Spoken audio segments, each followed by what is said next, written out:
can't hear you. Thank you. The first thing I'm going to say is I'm not going to repeat all the fabulous things that have been said today. The brain trust in this room, for me, is overwhelming. I've been in every state minus 4 across this country over, I guess, about a 20-year period as the director of the Office of HIV/AIDS Policy for the U.S. Department of Health and Human Services. And I have to confess to you that I have not heard a community conversation that was so candid and so honest, so raw. I'm glad for that word. Somebody dropped that earlier. And so in your face. And I thank you for it. The other thing I want to do is just thank the planners of this event for inviting me. You know, I retired about 4 years ago, and then Evelyn hired me to go back into government with the state of Florida Health Department as Director of Men's Health. And so for the last, I guess now, 9 months, I have not been doing much HIV work, and to be here today and to witness this conversation has been most inspiring to me. So I want you to give yourselves a round of applause.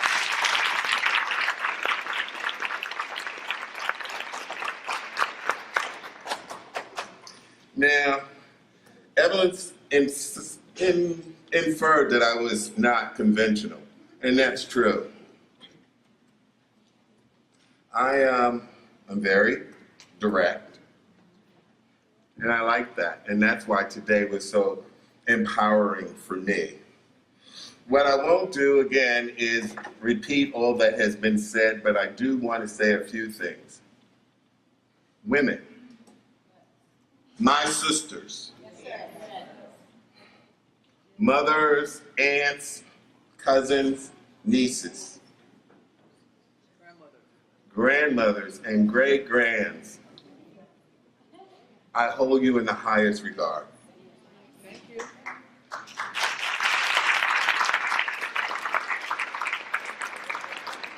Even though, you know, I know my father, I had a good relationship with my father, it was the women in my life that set the tone, that offered up the morality, that set the values, that set all the norms and mores by which I find myself in practice of today.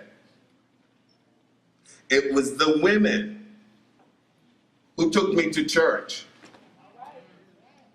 It was the women who insisted I go to school. It was the women who told me I owe to my community to give back what I have taken from them, and that is being a part of an amazing society. I thank you, women, for your generational leadership. And I thank you for always being at the forefront of every struggle that has faced mankind.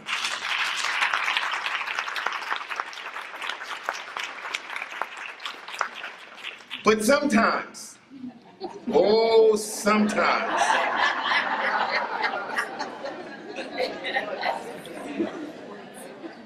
women forget. Women get complacent. Women take a back seat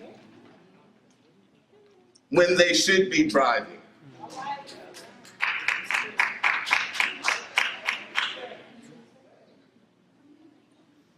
If never before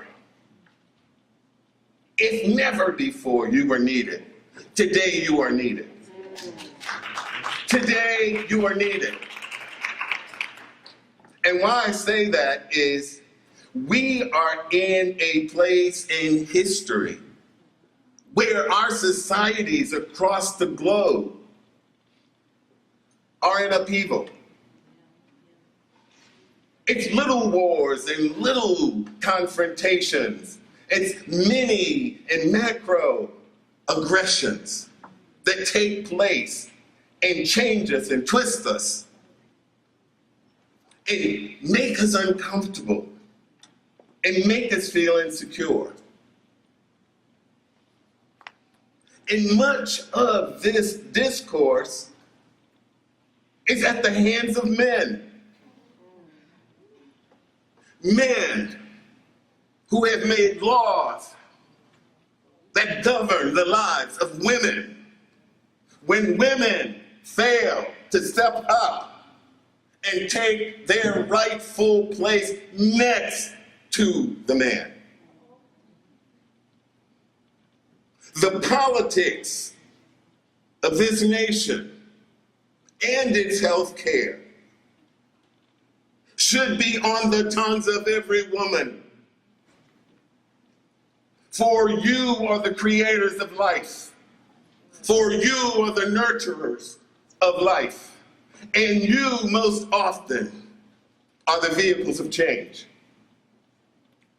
And when you abdicate this power that God and the universe has bestowed on you, you should find shame, shame, shame.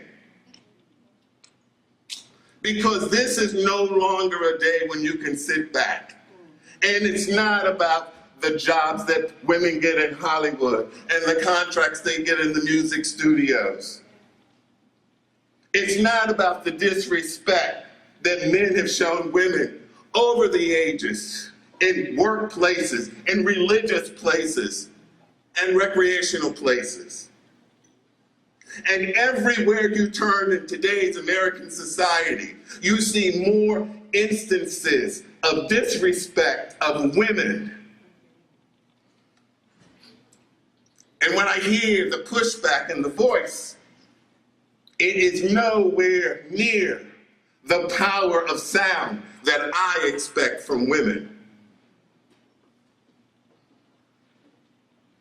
Get up, stand up. Take charge of the situation. HIV should not have happened. We had an opportunity in American public health to squelch this epidemic. But women stood alongside of men who like to control and let a policy of silence prevail far too long in America. We knew what to do in the early stages of this epidemic, and it was not about putting people in camps and isolating people. It was about having a frank and candid conversation about sexual engagement and human behavior. Who knows more about sex than women who have sex to create babies? Who knows more about pain and shame than women who have babies? And most of the pain and shame around sex has not come from women. It's come from men's sense of ownership of women.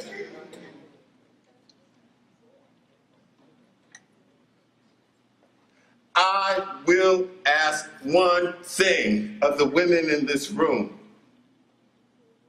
is to take all of this knowledge about this HIV experience that we're having and this moment about empowering women around their sexual health in a phrase called PrEP, and not let it be the end of the conversation. Because PrEP will not save mankind.